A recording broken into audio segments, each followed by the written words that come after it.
At precisely 4:37 a.m. this morning, I woke up freezing cold and shivering in my bed, but the room was pitch black, very unusual. So I looked at my phone and saw the time and wondered what on earth was going on. And despite grabbing this blanket here, as well as a couple of others, I just couldn't get warm and back to sleep. So I got up and ended up recording a couple of videos. And one of those videos you do not want to miss.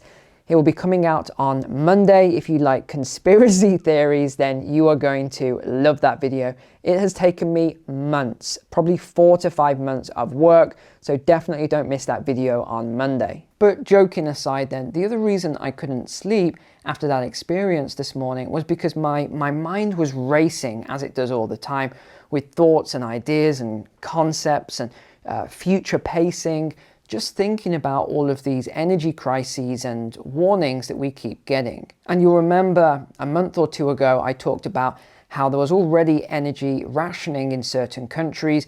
China is a big one. They've had energy rationing for a long time now. India does it on and off when it needs to. But for a lot of Western people, it's one thing to wake up at 4:37, shivering and freezing, and then you can just put on a couple of sweaters, you can put some blankets on, you can get yourself warmed up. And then when you get up, make yourself a cup of tea or coffee, put the heating on.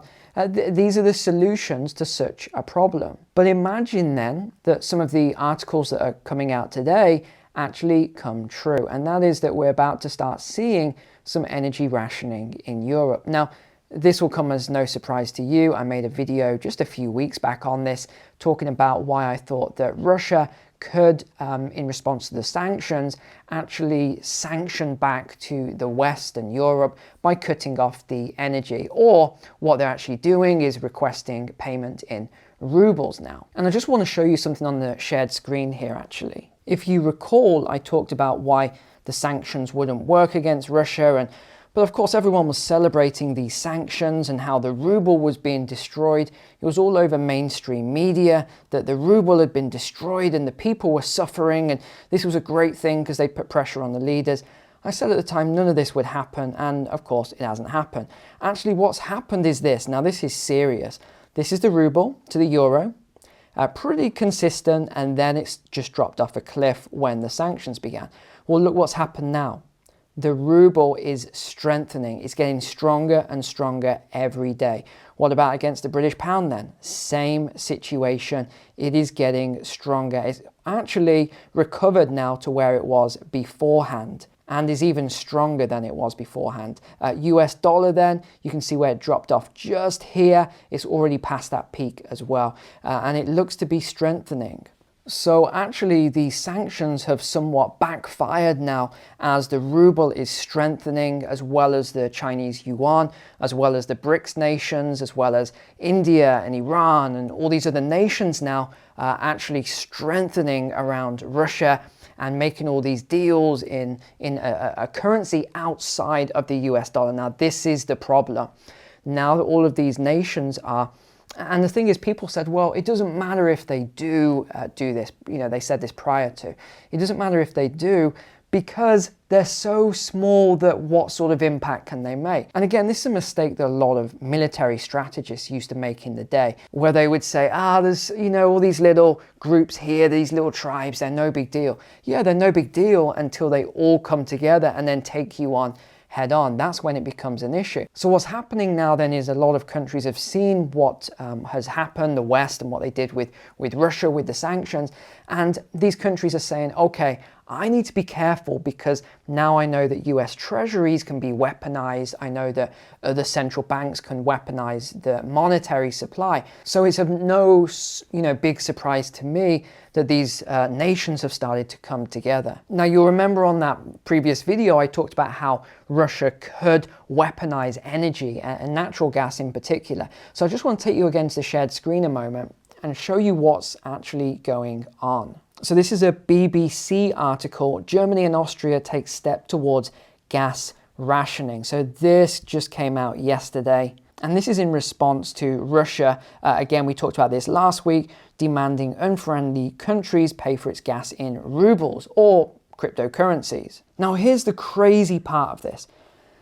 If you are a Western power like Germany and you get half your gas and a third of your oil from Russia, and you put a sanction on that country, why are you surprised that Russia have now turned around and said, look, we don't want to receive anything other than rubles because you've already, taken that money as a sanction, all of the money that we had. We can't risk it. Why would we give you our resources and get nothing in return, or what we get in return could be confiscated again? So I get it. I completely get it. I don't understand why these leaders don't get it. To then start shouting and crying and saying, oh, Russia won't accept our euros. Well, no, of course they're not going to accept your euros.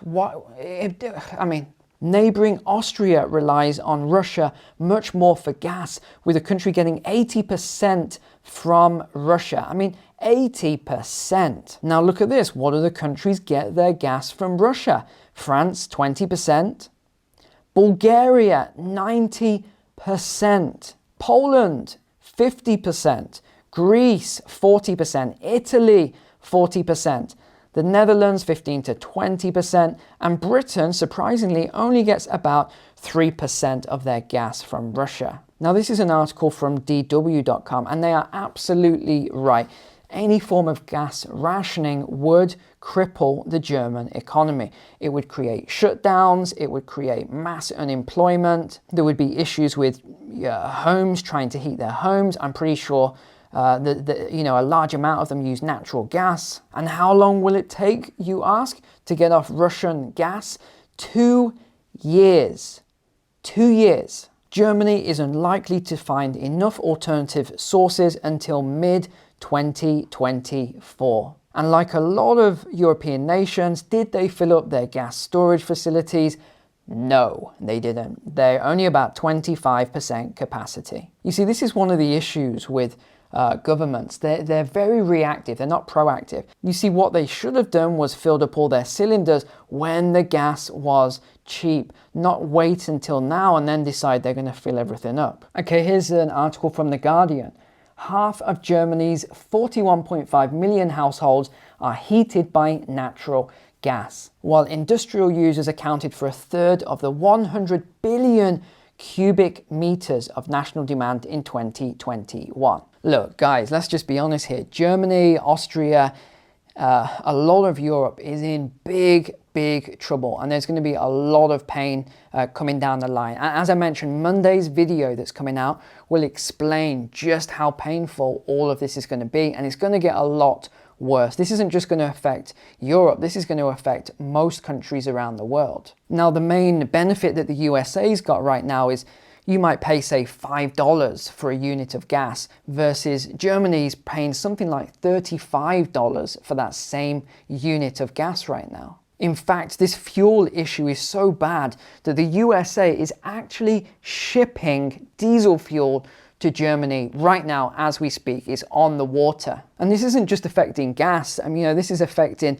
a lot of other fuels, a lot of other food sources as well. So ladies and gents, if you think this is just a one-off thing, believe me, I learned a lesson this morning. I made sure, right, I need to get another, 1 or 2 of these blankets just in case anything major happens. And I've already mentioned wood burners. Make sure that you've got alternative heating fuels and sources just in case there are any issues going forward. All right, well, that's all we've got time for today. I will see you tomorrow for my favorite video of the week, the walk and talk. Take care, God bless, see you soon.